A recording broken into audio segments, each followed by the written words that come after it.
দূর এসে পাশে বসে, পায়ে পায়ে কখনো চলে যায় দূর। এ জীবন উদযাপনের সুর, রেডিও রেডিও যাদবপুর, এগিয়ে চলার সুর, radio radio Jadavpur. 90.8 megahertz community radio, Jadavpur university. মুক্ত চিন্তার পথে ভিন্ন মননের খোঁজ, কমিউনিটি রেডিও যাদবপুর। আপনারা শুনছেন কমিউনিটি রেডিও যাদবপুর 90.8 মেগাহার্টজ। এই বেতার সম্প্রচারটি যাদবপুর বিশ্ববিদ্যালয়ের technical education quality improvement programme TEQIP-র অংশ।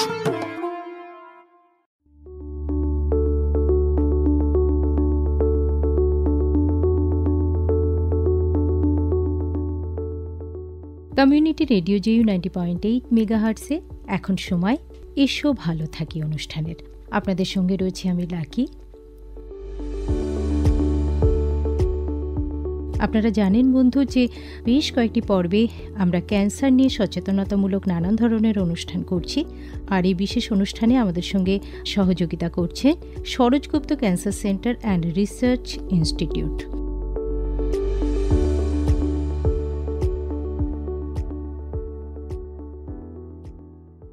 আজকে আমাদের আলোচনার বিষয় থাইরয়েডের ক্যান্সার, আর এই বিষয়ে আলোচনা করার জন্য স্টুডিওতে উপস্থিত আছেন সরোজগুপ্ত ক্যান্সার সেন্টার অ্যান্ড রিসার্চ ইনস্টিটিউটের সঙ্গে, যিনি দীর্ঘ 33 বছর ধরে যুক্ত আছেন, মুখ, গহ্বর ও গলার ক্যান্সার নিয়ে চিকিৎসা করছেন, surgical oncologist doctor Sharadindu Ghosh. নমস্কার ডাক্তারবাবু। নমস্কার। এই যে থাইরয়েডের ক্যান্সার নিয়ে আমাদের আজকের বিশেষ আলোচনা, তো আমরা তো এটা শুনি যে আমার থাইরয়েড হয়েছে, তো এই বিষয়টা নিয়ে যদি শুরুতে একটু বলেন আপনি। থাইরয়েড হয়েছে মানে ক্যান্সার হয়েছে নয়। থাইরয়েড হচ্ছে একটা গ্ল্যান্ড, যে গ্ল্যান্ডটা আমরা বলি মানুষের শরীরের জন্ম থেকে সে মৃত্যু পর্যন্ত যে গ্ল্যান্ডের রস দিয়ে আমরা বড় হই, যে গ্ল্যান্ডের রস দিয়ে আমাদের কাজকর্ম করা হয়, চুল গজায়, সমস্ত কিছু নিয়েই থাইরয়েড হরমোন বেরোয়। এবার এই থাইরয়েড গ্ল্যান্ডের হরমোন বাড়তে পারে, কমতে পারে, বা অন্য কোনো ধরনের রোগ হতে পারে যেগুলো থাইরয়েড গ্ল্যান্ডের রোগ, কিন্তু ক্যান্সার নয়। সুতরাং থাইরয়েড হয়েছে মানেই কি ক্যান্সার হয়েছে, সেটা সর্বৈব মিথ্যা। ক্যান্সার হলে অন্যরকমভাবে সেটা প্রকাশ পায়। যে কোনো বয়সে কি থাইরয়েড হতে পারে? হ্যাঁ, যে কোনো বয়সেই থাইরয়েড হতে পারে। আপনারা এটুকু জানেন হয়তো, পিউবার্টাল গয়টার বলে একটা থাইরয়েডের রোগ আছে, যেটা বয়ঃসন্ধিকালের যখন হঠাৎ করে বয়স গ্রোথটা বেশি হয়, তখন থাইরয়েড হরমোন যে পরিমাণে বেরোয় সেই পরিমাণ কাজ করার জন্য যথেষ্ট নয়। সেই যথেষ্ট না হওয়ার জন্য বেশি থাইরয়েড হরমোন বার করার চেষ্টা করে এবং তাই জন্য থাইরয়েড গ্ল্যান্ডটা ফুলে যায়। তাকে বলা হয় পিউবার্টাল গয়টা। সুতরাং জন্ম থেকে শেষ অবধি মৃত্যু পর্যন্ত আমাদের থাইরয়েড হরমোন অতি অবশ্যই দরকার জীবন ধারণের জন্য। তো শুরুতেই আপনি বললেন যে থাইরয়েড হওয়া মানেই ক্যান্সার নয়, তাহলে কখন ক্যান্সার হয়েছে বলে মনে করা হবে? আসলে থাইরয়েড হয়েছে মানে দুটো জিনিস হতে পারে। একটা হচ্ছে হাইপোথাইরয়েড, মানে যখন থাইরয়েড গ্ল্যান্ডের রসটা কম বেরোচ্ছে, আর একটা হচ্ছে হাইপার থাইরয়েড, যখন থাইরয়েড গ্ল্যান্ডের বেশি বেরোচ্ছে। কিন্তু এছাড়াও কিছু ব্যাপার আছে, যেখানে থাইরয়েডের ছোট হোক বড় হোক টিউমার হয়, সেই টিউমার হলে আমরা ক্যান্সারের কথা ভাবি, তাও সেটা ক্যান্সার হবেই এমন কথা নয়। মানে সাধারণত তো টিউমার হয়েছে সেটা তো বাইরে থেকে বোঝা সম্ভব নয়। না, গলার সামনে টিউমার বুঝতে পারে, যে কোনো স্বাস্থ্য সচেতন ব্যক্তি বুঝতে পারে, প্লাস সামনের লোক যারা ঘুরে বেড়ায় তারাও বলে যে তোর গলায় একটা এরকম সোয়েলিং হয়েছে, যেটা নড়ছে, ঢোক গিললে উপরে উঠছে, নিচে নামছে। এই যে জিনিসগুলো আছে সেই জিনিসগুলোকে ইগনোর করা উচিত নয়, তখন তার ব্যবস্থা নেওয়া উচিত, কারণ টিউমার হলেই ক্যান্সার হতে পারে, নচেত নয়। কিন্তু শুরুর দিকে তো বোধহয় কোনো অসুবিধে হবে না, না? ধরুন না, শুরুর দিকে যখন টিউমারটা খুবই ছোট, ধরুন 1 সেন্টিমিটার 2 সেন্টিমিটার টিউমার হয়েছে, সেটা টিউমারটা এতই ছোট হবে যে লোক দেখতেও পাবে না, বুঝতেও পাবে না যতক্ষণ না পরীক্ষা করাচ্ছে, সুতরাং তখন বোঝা যাবে না। কিন্তু আরেকটু বড় হলে কিন্তু বোঝা যায়, কারণ গলাটা এমন একটা জায়গা যে জায়গাটা সবাই দেখতে পায়। তাহলে যদি মনে হয় যে গলায় একটু ফোলা ফোলা ভাব বা সেটা সরে যাচ্ছে এদিক ওদিক করে, মেন জিনিস হচ্ছে ঢোক গিলার সময় ওই টিউমার জাতীয় জিনিসটা একবার উপরে উঠে একবার নিচে নামে, ঢোক গেলার সময় উপর নিচ করে, এটাই হচ্ছে থাইরয়েড গ্ল্যান্ডের বিশেষত্ব। অন্য অন্য গলায় গ্ল্যান্ড হলে কিন্তু সেরকম উপর নিচ করে না, তারা আশেপাশে নড়তে পারে, ডান দিক বাঁ দিক নড়তে পারে, কিন্তু ঢোক গেলার সঙ্গে তার কোনো সম্পর্ক থাকে না। ঢোক গেলার সঙ্গে সম্পর্ক থাকে কেবলমাত্র থাইরয়েড গ্ল্যান্ডেরই। সুতরাং থাইরয়েড গ্ল্যান্ডের যদি টিউমার হয় সেটা ঢোক গেলার সঙ্গে উপরে উঠবে আর নিচে নামবে, যদি না সেটা একদম বুকের মধ্যে ঢুকে যায়। সেটা যার হয়েছে তিনি অনুভব করতে পারবেন? অনুভব করতে পারবেন না, তিনি আয়নায় দেখলে দেখতে পারবেন অথবা অন্য লোক দেখতে পারবে। আচ্ছা, তারপরে বুঝলেন যে কারো টিউমার হয়েছে, তখন তার কি করা উচিত? টিউমার হলে তার ডাক্তারের কাছে যাওয়া উচিত এবং কিছু পরীক্ষা নিরীক্ষা করা উচিত। যে দুটো পরীক্ষা প্রাথমিকভাবে করা হয় সেটা হচ্ছে একটা হরমোনের পরীক্ষা, যেমন T3, T4, TSH, যেটা হচ্ছে থাইরয়েড গ্ল্যান্ড থেকে হরমোনটা ঠিক পরিমাণে বেরোচ্ছে কিনা, কম পরিমাণে বেরোচ্ছে কিনা, বেশি পরিমাণে বেরোচ্ছে কিনা, অথবা থাইরয়েড গ্ল্যান্ডের একটা আল্ট্রাসাউন্ড, খুবই সহজ পরীক্ষা। আল্ট্রাসাউন্ড করে আমরা কিছু কিছু নিদর্শন পাই, যে নিদর্শন থেকে আমরা বুঝতে পারি যে এটা ক্যান্সার জাতীয় টিউমার না ক্যান্সার জাতীয় টিউমার নয়। এবার তার ভিত্তিতে আমাদের ক্লাসিফিকেশন আছে, আমরা ভাগ করে নিই যে এটা ক্যান্সার হতে পারে, এটা ক্যান্সার নয়। কারণ কোলয়েড গয়টার বলে একটা জিনিস আছে, যে জিনিসটা সবচেয়ে বেশি প্রাদুর্ভাব আছে আমাদের দেশে, ক্যান্সারের থেকেও কোলয়েড গয়টারের সংখ্যা বেশি। সুতরাং টিউমার হয়েছে মানেই ক্যান্সার, সেটা ঠিক নয়। কোলয়েড গয়টার, সেটা গয়টার মানে থাইরয়েড গ্ল্যান্ডের টিউমার। থাইরয়েড গ্ল্যান্ড যখন ফুলে যায় তখন তাকে বলা হয় গয়টার। কোলয়েড গয়টার হচ্ছে যে রস বেরোচ্ছে না সেল থেকে, কিন্তু এক ধরনের মেটেরিয়াল বেরোচ্ছে যেটা ওই সেলগুলোকে ভর্তি করে দিচ্ছে, তাকে বলা হয় কোলয়েড। সেই কোলয়েড গয়টার সাধারণত আয়োডিন ডেফিসিয়েন্সিতে হয়ে থাকে।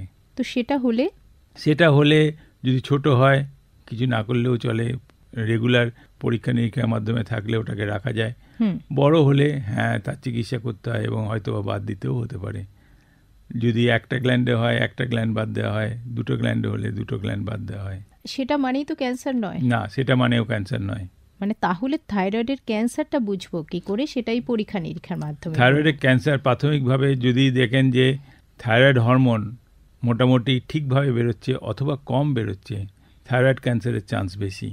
কিন্তু যদি থাইরয়েড হরমোন বেশি পরিমাণে বেরোচ্ছে এবং অত্যধিক বেশি পরিমাণে বেরোচ্ছে কিন্তু তার টিউমার আছে, সেখানে থাইরয়েড ক্যান্সার হওয়ার চান্স কম। সেটা সাধারণ মানুষ কি করে বুঝবেন? মানে হরমোন ঠিকঠাক ক্ষরণ হচ্ছে কিনা সেটা কি করে বুঝবেন? সাধারণ মানুষ হরমোন ঠিকঠাক হচ্ছে কিনা, হয়তো একটু মোটা হয়ে যাচ্ছে, চুল পড়ে যাচ্ছে, রাতে ঘুম ঠিক হচ্ছে না, চলাফেরা করতে অসুবিধা হচ্ছে, এইসব দেখে বোঝা যায় যে থাইরয়েড হরমোন তার কম বেরোচ্ছে।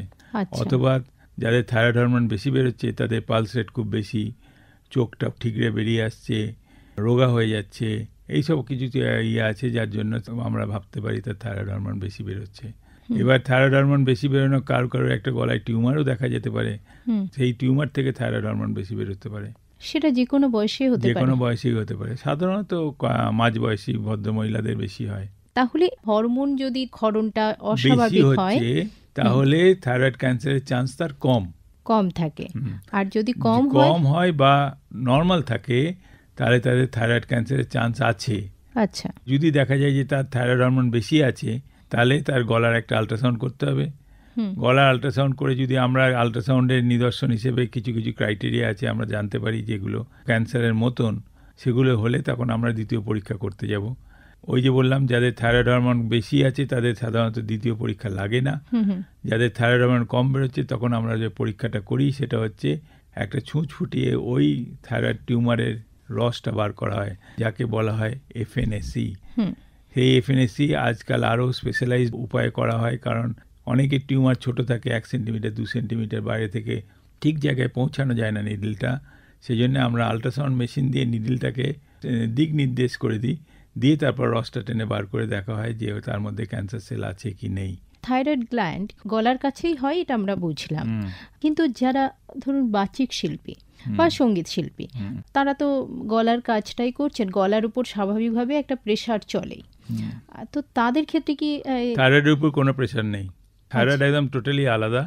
থাইরয়েডের মেইন প্রবলেম হচ্ছে থাইরয়েডের ঠিক গা দিয়ে শ্বাসনালীর ঠিক পাশ দিয়ে দুটো নার্ভ যায়, সেই নার্ভগুলো যদি ইনজুরি হয় তাহলেই গলার স্বরের পরিবর্তন হয়, নচেত হয় না। ইনজুরির কারণ হচ্ছে খুব বড় হয়ে গেছে টিউমার বা ক্যান্সার রোগটা ছড়িয়ে গেছে, অথবা অপারেশন করার সময় ওই নার্ভগুলোতে কোনো ইনজুরি হয়েছে, তাহলেই তার গলার আওয়াজের কোনো পরিবর্তন হয়, নচেত কোনো পরিবর্তন হওয়ার কথা নয়।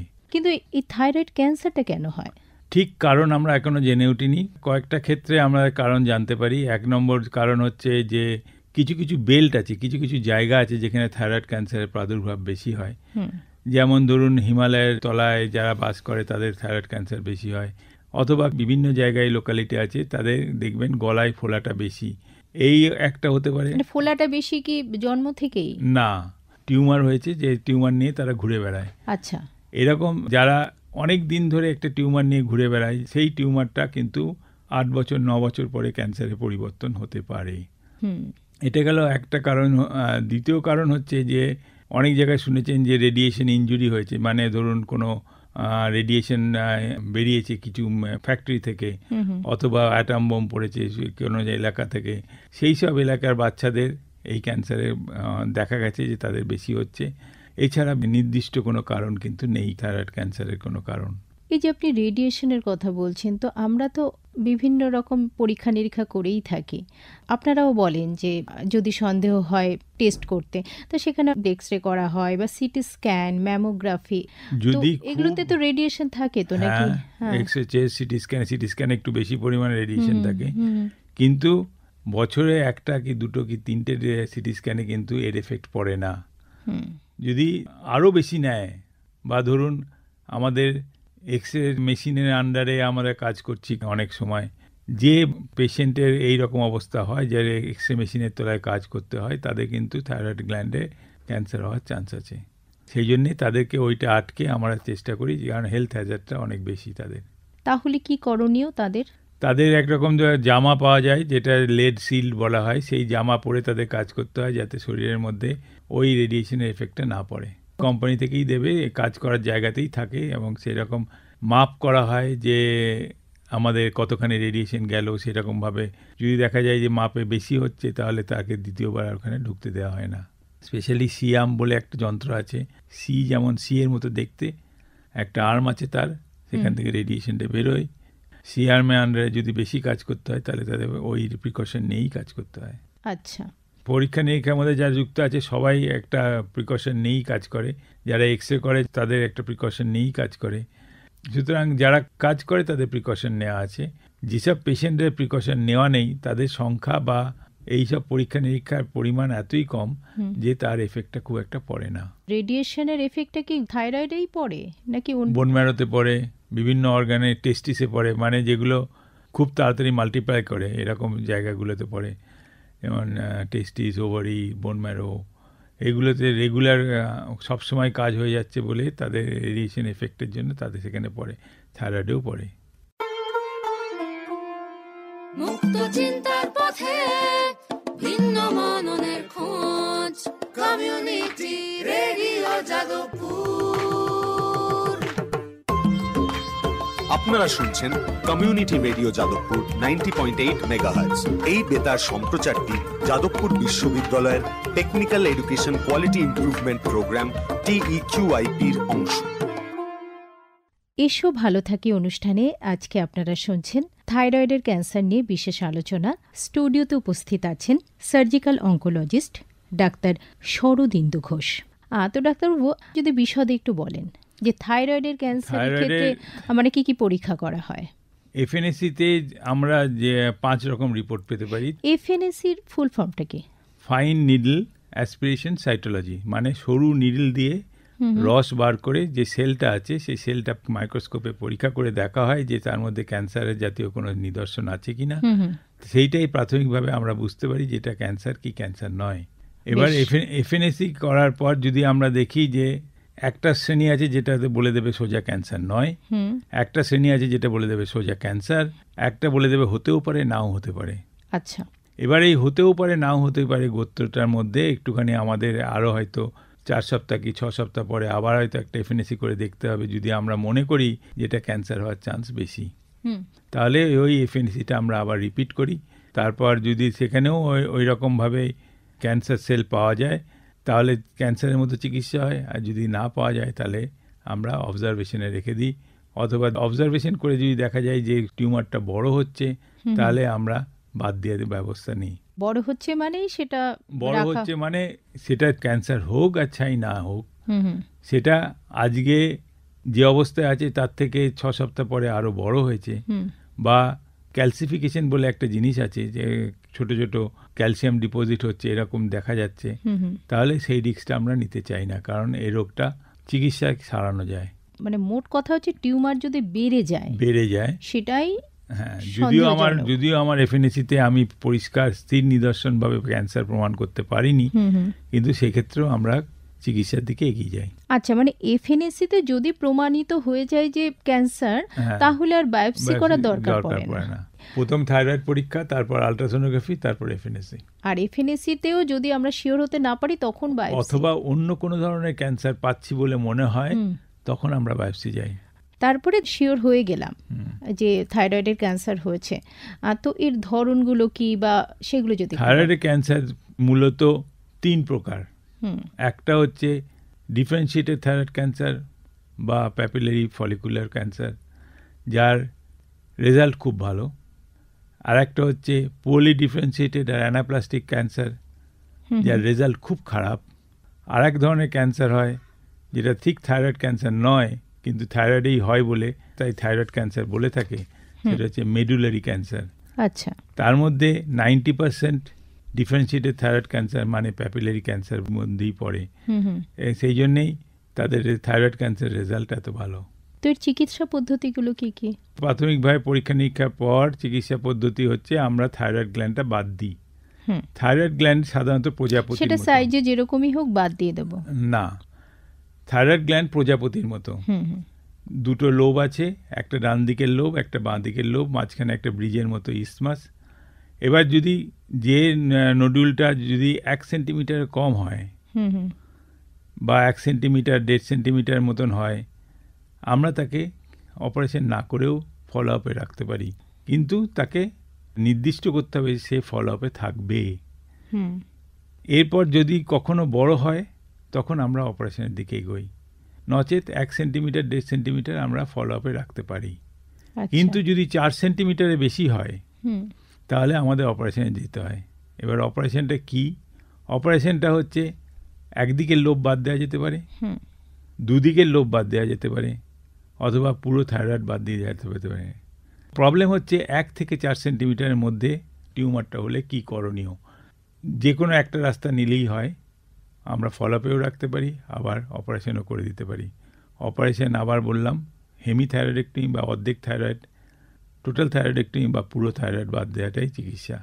কিন্তু ধরুন থাইরয়েড পুরোটাই বাদ দিয়ে দিলাম, তাহলে তার যে একটা কাজ সেটা তো বিঘ্ন ঘটবে। আজকাল বিজ্ঞানের দৌলতে থাইরয়েড হরমোনের যে কাজটা সেটা আমরা ট্যাবলেট দিয়ে খাওয়ালেই তার প্রয়োজনটা মিটে যায়।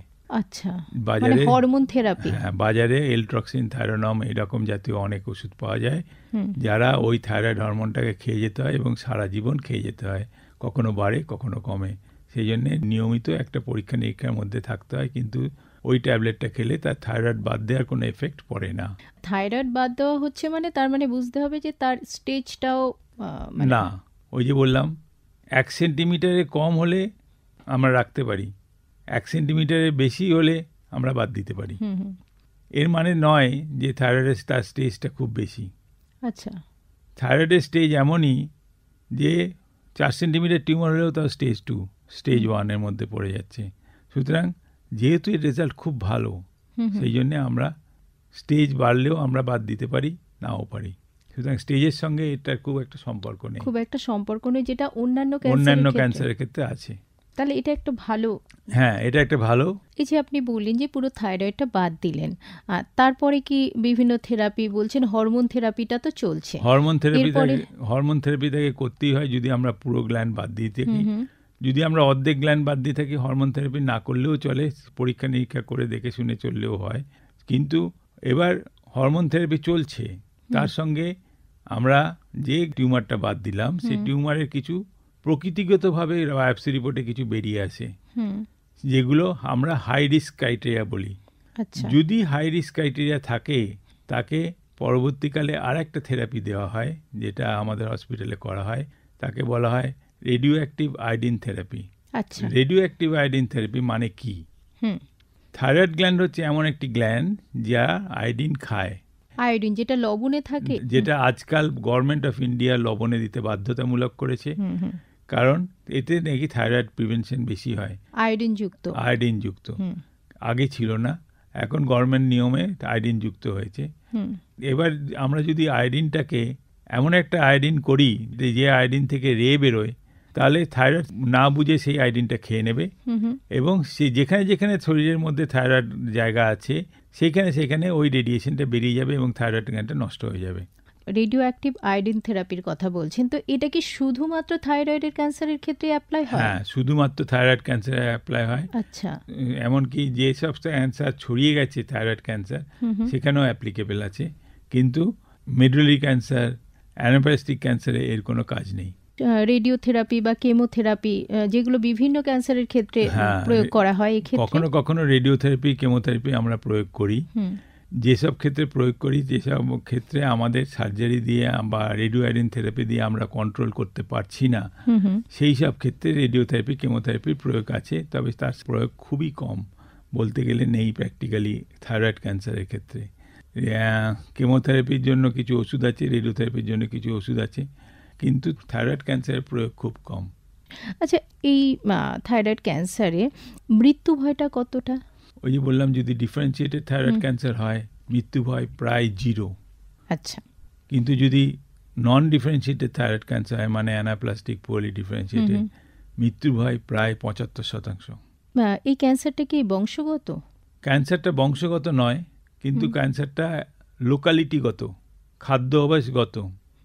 তার মানে ধরুন একটা জায়গায় কিছু লোক একটা পার্টিকুলার খাদ্যাভ্যাস ফলো করছে, যেখানে তাদের শরীরে আয়োডিনের পরিমাণ কম অথবা যথেষ্ট পরিমাণ আয়োডিন তার শরীরে ঢুকছে না, সেরকম ক্ষেত্রে হয়। সেটা বংশগত নয়, কিন্তু যে এলাকায় তিনি বাস করেন সেই এলাকার সংখ্যাটা বেশি। তাহলে বংশগত নয় বলছেন, আবার এটা পরিবেশগত হতে পারে বলছেন? পরিবেশগত হতে পারে। যেমন কিছু কিছু ব্রোমাইড, ফ্লুরাইড এরকম কিছু কিছু খাবারে যেগুলো বেশি থাকে, সেরকম ক্ষেত্রে হলে কি আয়োডিন খেলেও আয়োডিনটা অ্যাবজর্ব হয় না, অথবা যে পরিমাণ আয়োডিন যাচ্ছে সেটা ঠিক পরিমাণগতভাবে সলিউশন হয় না। সেই হিসেবে ওই এলাকার খাদ্যাভ্যাস যদি পাল্টানো যায়, যদি আয়োডিনের পরিমাণটাকে একটু বাড়িয়ে দেওয়া যায়, তাহলে ওই এলাকায় ক্যান্সারের পরিমাণ কম হয়। তার মানে যে কেউ এই যে আয়োডিনযুক্ত লবণ খাওয়া উচিত বলি, এটা সবার ক্ষেত্রে প্রযোজ্য ডাক্তারবাবু? হ্যাঁ, বেশি খাওয়াটা ঠিক না, কোনো কিছুই বেশি খাওয়া উচিত নয়। হ্যাঁ, আয়োডিন দেওয়া লবণে সরকার নির্দিষ্ট কিছু পরিমাণ মাপা আছে, সেই পরিমাণগতভাবেই আয়োডিন খেয়ে যেতে হবে। বাজারে নন আয়োডিন দেওয়া সল্ট চলবে না, সেটা যেন মনে রাখে সাধারণ মানুষ। লবণেই কি শুধুমাত্র আয়োডিন থাকে? আয়োডিন অন্য কিছুতেও থাকে, যেমন ধরুন সামুদ্রিক মাছে তো প্রচুর পরিমাণ আয়োডিন থাকে, সেগুলো খাওয়া যেতে পারে। কিন্তু যেহেতু সেখানে মাপ নেই, আমি হয়তো বছরে একদিন কি মাসে একদিন সামুদ্রিক মাছ খেলাম, তাতে আমার সারা বছর চলবে না।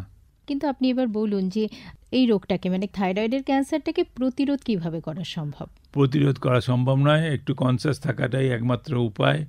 যে আমার থাইরয়েডের টিউমার হয়েছে, সেটাকে আমি ফেলে রাখবো না, আমি আছে থাক, আমার দেখতে খারাপ লাগলেও লাগুক, এই জিনিসটা ছেড়ে দিয়ে ডাক্তারের কাছে গিয়ে চিকিৎসা করা উচিত। সেইভাবেই প্রতিরোধ করা যায়, এই না হলে প্রতিরোধ করা যায় না। তাহলে এরকম ভাবে প্রতিরোধ সম্ভব নয় যে কোনো খাওয়া দাওয়া বা এমন কোনো পরিবেশে খাওয়া দাওয়া, থাকা, কোনো ভ্যাকসিন, কোনো কিছুতেই প্রতিরোধ করা সম্ভব নয়। হ্যাঁ, মানুষকে সচেতন হতে হবে, রোগটাকে তাড়াতাড়ি ধরতে হবে এবং তাড়াতাড়ি চিকিৎসা করতে হবে, তাহলেই এর প্রতিরোধ করা সম্ভব। রোগ হবে না এই গ্যারান্টি দেওয়া খুব মুশকিল। আপনি তো বলছেন যে এই কারণে রোগটা হতে পারে, হতে পারে, কিন্তু হবেই এমন তো বলিনি। হ্যাঁ, কিন্তু সুন্দর পরিবেশে থেকেও থাইরয়েডের ক্যান্সার হতে পারে, ডাক্তারবাবু? হতে পারে না তা নয়, কিন্তু মানুষ যদি তার সেই টিউমার দেখলো, সে বসে থাকলো বাড়িতে, না কিছু করলো না, না সেটা ঠিক না। মানে সচেতন থাকতে হবে। বেশ, তো সাধারণ মানুষের জন্য আপনি কি বার্তা দেবেন? সাধারণ মানুষের বার্তা একটাই, যে গলায় কোনো গলগণ্ড হয়েছে, সেই গলগণ্ডটা সে নিজে বুঝতে পারছে, বাড়ির লোক বুঝতে পারছে, সেটা নিয়ে ঘুরে না বেড়ানো, ডাক্তার দেখানো, ডাক্তারের কাছে পরীক্ষা নিরীক্ষা করে তার ঠিকমতো লাইনে চিকিৎসা করা, তাহলেই আমরা ক্যান্সারের চিকিৎসা করতে পারবো। থাইরয়েড ক্যান্সারের ক্ষেত্রে যেহেতু থাইরয়েড ক্যান্সারের রেজাল্ট খুব ভালো চিকিৎসা করলে, সেই জন্যে প্রাথমিক অবস্থায় চিকিৎসা করলে রুগীকে আমরা বাঁচিয়ে দিতে পারি, সেই থাইরয়েড ক্যান্সারে মারা যাওয়ার চান্স খুব কম। অনেক ধন্যবাদ ডাক্তারবাবু আপনাকে। নমস্কার।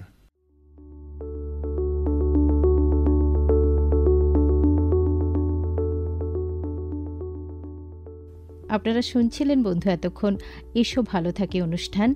থাইরয়েডের ক্যান্সার নিয়ে আমাদের সচেতন করলেন সরোজগুপ্ত ক্যান্সার সেন্টার অ্যান্ড রিসার্চ ইনস্টিটিউটের সঙ্গে ৩৩ বছর ধরে যুক্ত আছেন মুখ গহ্বর এবং গলার ক্যান্সার নিয়ে যিনি চিকিৎসা করে চলেছেন সার্জিক্যাল অঙ্কোলজিস্ট ডাক্তার সরোদিন্দু ঘোষ।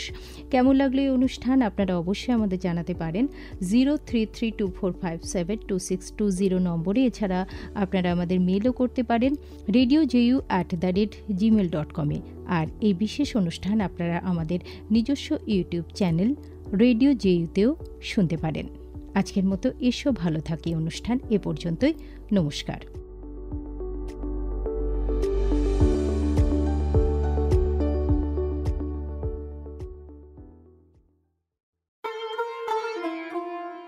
মুক্ত চিন্তার পথে ভিন্ন মননের খোঁজ, কমিউনিটি রেডিও যাদবপুর।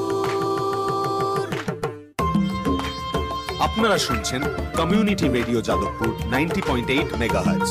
এই বেতার সম্প্রচারটি যাদবপুর বিশ্ববিদ্যালয়ের technical education quality improvement programme TEQIP-র অংশ। দূরে সে পাশে বসে পায়ে পায়ে কখনো চলে যায় দূর। এ জীবন উদযাপনের সুর, রেডিও রেডিও যাদবপুর। এগিয়ে চলার সুর, radio radio Jadavpur. 90.8 megahertz, Community Radio, Jadavpur University.